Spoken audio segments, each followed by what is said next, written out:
Hey,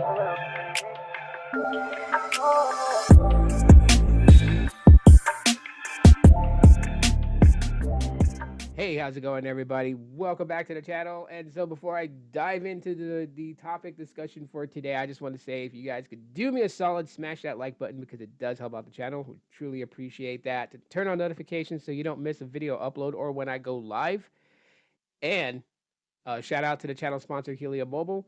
And if you guys would like to try them out, test out their services and whatever, you guys could do so. In the description is a promo code that will get you guys your first month for free when signing up. So take advantage of that. And again, shout out to Helium Mobile. I enjoy their services. So you guys can check out the many content that I've posted about Helium Mobile. But let's get into this subject with number porting and Boost Mobile. First of all, let me just say this. For a lot of customers who are experiencing like terrible issues when porting their number over to Boost Mobile, you guys are not alone. And I'm not saying like there are millions of Boost customers that go through the same thing. Like, no, you guys are not alone. Metro has this problem. Cricket has this problem. AT&T has this problem. Verizon has this problem. You know, the prepaids, the postpaids, the MVNOs, they have this problem. Now, it seems like that there's a lot of people with the problem because, obviously, when you go to places like Reddit or if you go to my group page on Facebook for, Boost Infinite, now known as Boost Mobile, you see people talking about it in there, right? So it looks like that there's like an overwhelming amount of people, but you really look into it, and there's really not a lot of people that go through that on a weekly, monthly basis type thing. Um, and there are several factoring reasons why this happens. And I know the inside of it because, like, I can honestly tell people I worked for them. And no, I'm not going to give trade secrets, but I will explain how the whole porting process works in detail because some people just have it in their head where it's like your phone number is like a card. And you're like, okay, my old carrier has my phone number and this is a new carrier's hand, and they're like, we're ready to take that, and they just reach over, hand it over, and that's it, right? And that would be great if it was just as simple as that, but it's not. Okay, so to kind of explain this as quickly as possible, you want to port your number over from T-Mobile to Boost. So what you need to do is contact T-Mobile. You need to get your account number, you need to get your transfer pin. Those are two things that you're going to need in order for this process to go through. I'll tell you why here in a little bit, the transfer pin is so important.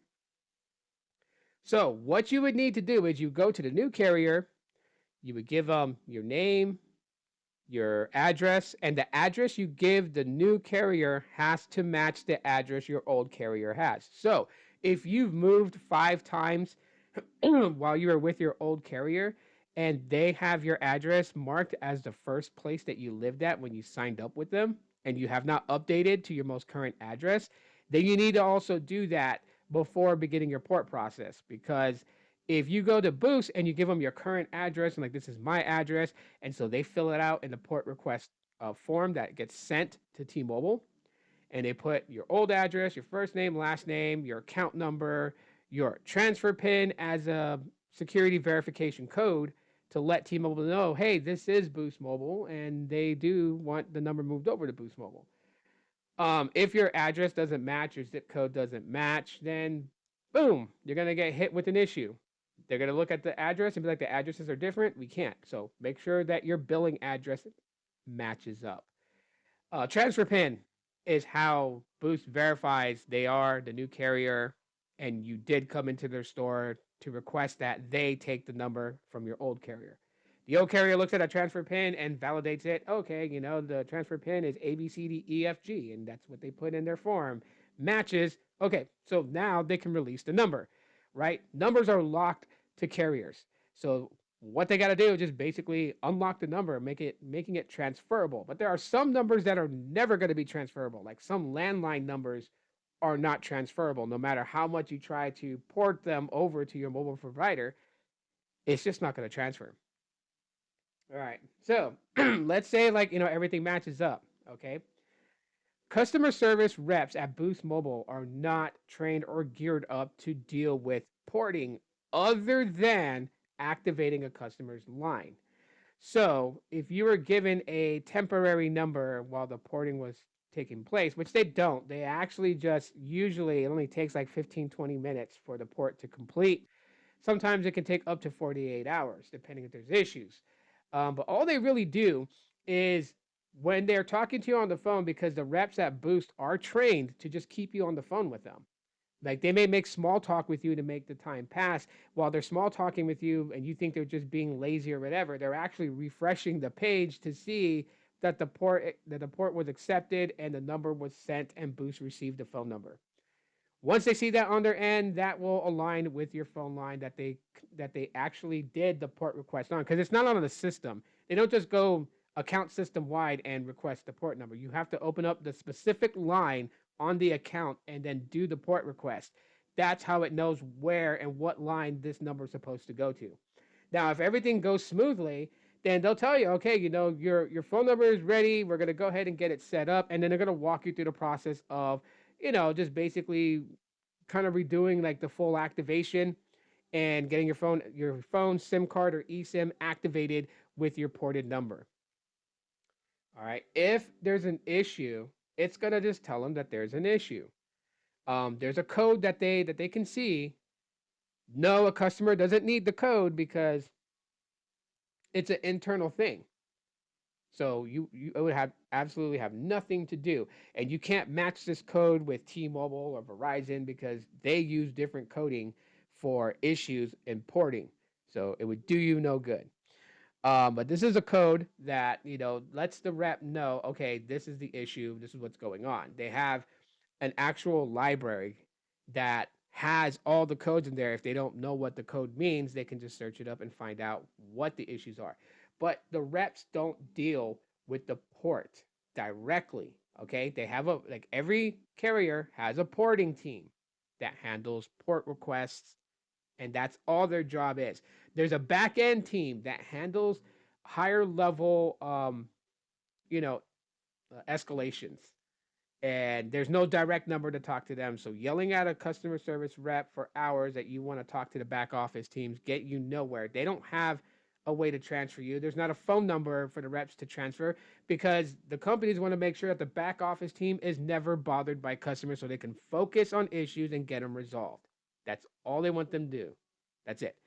So, and then there's a entity that pretty much can see and handle all porting, which is called the National Porting Center. Now, a customer can call and try to find answers and find out what's going on because there's things known as what's called a ghost port. I've dealt with those twice in the time that I've worked with several different companies, and that's where a number is, said by the old carrier that it left, said by the new carrier it never arrived, and it never left the old carrier, or it's stuck in limbo of a transfer, and they just have to nudge and push that number over. And I know it sounds weird, right?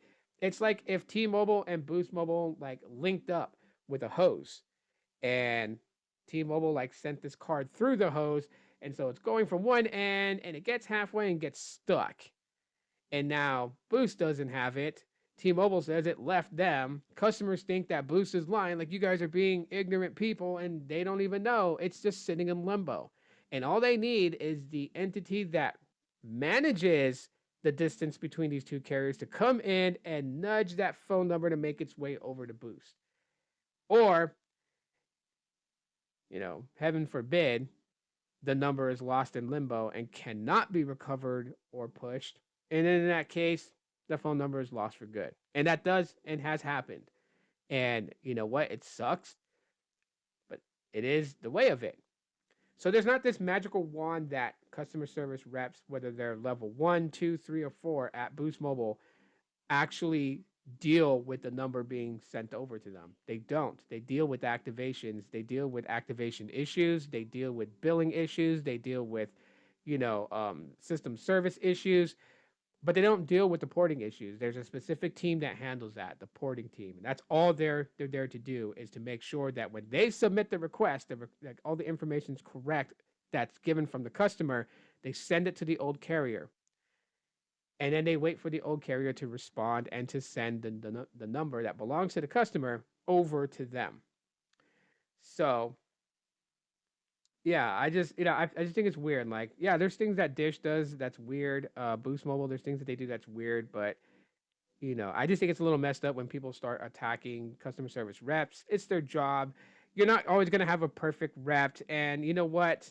Boost is not the only one that has them. T-Mobile has them. Verizon has them. AT&T has them. People who go to work and they're not happy to be at work. They're just there to earn a paycheck and they don't care. Now, I'm not saying that the good reps are the ones that like absolutely care, like in the sense where it's like all they care about is how you feel.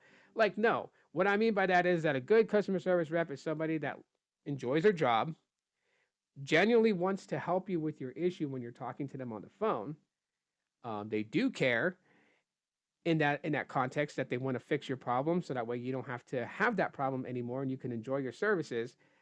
And then they love helping their teammates at work, and they look forward to advancing into higher positions as they continue to work for the company. Like, those are good reps. Bad reps are the ones that are just like, oh well, they know they can do something, but they would rather not because it's too much work for them, and they would just rather get you off the phone to get to the next customer so they can get through these calls, so they can meet their metrics, and so they can go to lunch, come back from lunch and take some more calls until the end of their day and go home and know that they're going to get paid in 2 weeks a pretty decent check because customer service at Boost pays pretty decently. Um, that's the gist of it. So if you didn't know, now you know. Now you know how the whole porting situations work, and you know why there's different porting teams, and you'll know now if a rep is lying to you or not. Um, Best advice if your number is stuck in limbo is to ask them if you can get in contact with the National Porting Center to see if they can see exactly what is causing your number to be stuck in limbo. Um, yeah, that's my advice to everybody out there. If you guys enjoyed what I have to say in this video, smash the like button. As I said, I'll talk to you on the next one.